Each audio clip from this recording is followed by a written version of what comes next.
Hi guys! So ready na yung ating mga school supply and bukas na yung ating celebration ng birthday ni ate.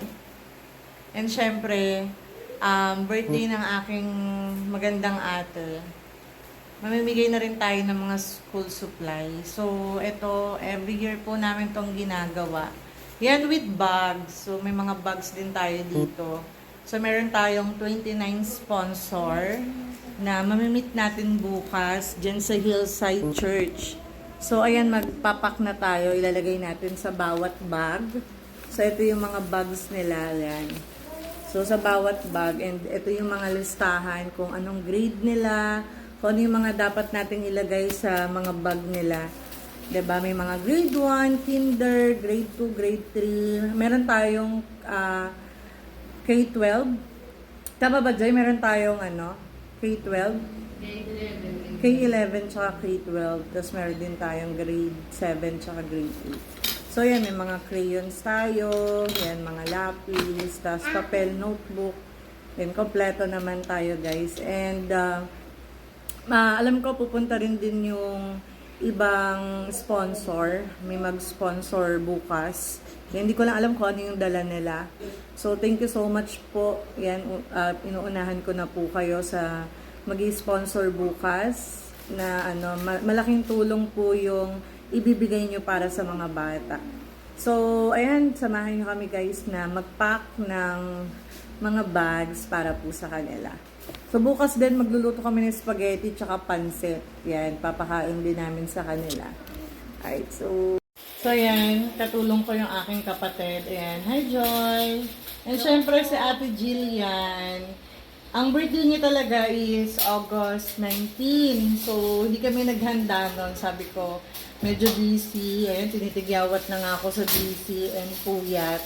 So, sabi ko, imbis na maghanda lang kami dito sa bahay, maghanda na lang kami at ipakain namin sa mga bata. Ayan, syempre, di ba, nakaka-inspire din yun. Di ba, ate, gusto mo na din naman yun? Di ba? Ayan, papakain kami sa mga bata and then mamimigay kami ng mga ganito. Ayan. So, kasama ko sila ngayon at tutulungan nila ako mag-repack. Kakarating ko lang din, guys. Sobrang traffic. Napagod ako sa pagdadrive. Matraffic na, maulan pa.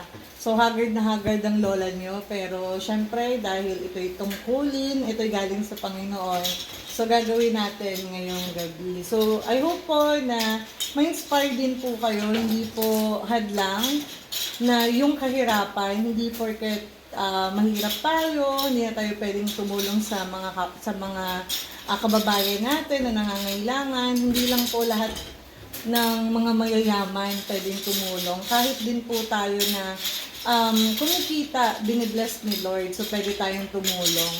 So, na wala tayong hinihinging kapalit. Pero alam naman natin, kapag tayo, mas maganda po yung tayo yung nagbibigay kaysa po tayo yung binibigyan. And lahat po ng ibinibigay din naman natin, lahat ng kabutihan na ibinibigay natin sa kapwa, nakikita ni Lord yan. Hindi po siya natutulog. Nakikita niya po kung ano yung ginagawa po natin. So, ayan, samahan niyo kami para mag-pack. So, yan. Ito yung mga notebooks natin, yung mga bags. Ito, hacks, tsaka